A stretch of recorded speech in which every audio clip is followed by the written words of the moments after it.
আর বন্ধুরা, আমি তৈরি করছি সরপুঁটি মাছ দিয়ে সর্ষে পোস্ত দিয়ে ঝাল। আমার এতে বেশি কিছু লাগবে না। সরপুঁটি মাছগুলো ধুয়ে নুন হলুদ মাখিয়ে ভেজে রেখেছি। এটাতে চায়ের চামচের 4 চামচ পোস্ত আছে, 2 চামচ সাদা সর্ষে আছে, আর দুটো ছোট ছোট টমেটো আছে, 6টা লঙ্কা দিয়ে একসাথে বেটে নিয়েছি। ধনেপাতা কুচি নিয়েছি, হলুদ গুঁড়ো নিয়েছি, দুটো কাঁচা লঙ্কা পরে দেব, আর কালো জিরা ফোড়ন দেব, আর পরিমাণ মতো নুন। এখন তেলে কালো জিরা ফোড়ন দিয়ে দিচ্ছি। কালো জিরা ফোড়ন দিয়ে বাটা মশলাগুলো সব দিয়ে দিচ্ছি।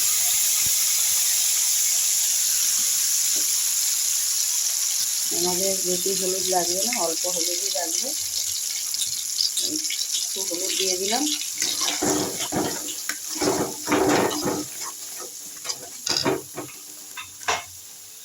নুন দিয়ে দিলাম পরিমাণ মতো। এবার এই মশলাটাকে কষাবো, কষিয়ে দেখুন সর্ষে পোস্ত থেকে তেল ছেড়ে দিয়েছে। এর মধ্যে আমি খানিকটা ধনেপাতা দিয়ে দিচ্ছি, আর পরে আবার কিছুটা দেব।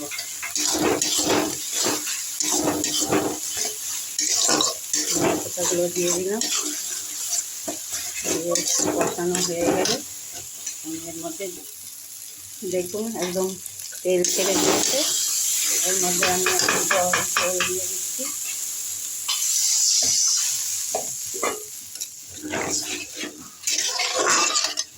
জলটা দিয়ে এবার আমি মাছটা দিয়ে দেবো।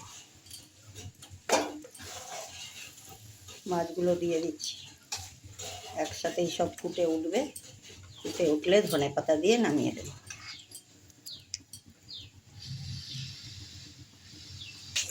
দেখুন মাছটা দেওয়ার পরে এরকম ফুটে উঠেছে। এবার এর মধ্যে ধনেপাতাগুলো দিয়ে দেব।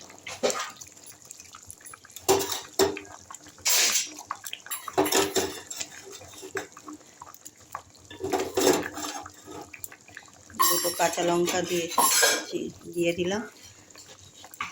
এর মধ্যে ঝাল যার যার পরিমাণ মতন দেবেন, কেন আমাদের বেশি ঝাল খাই না, ওই জন্য ঝাল বেশি দিই না।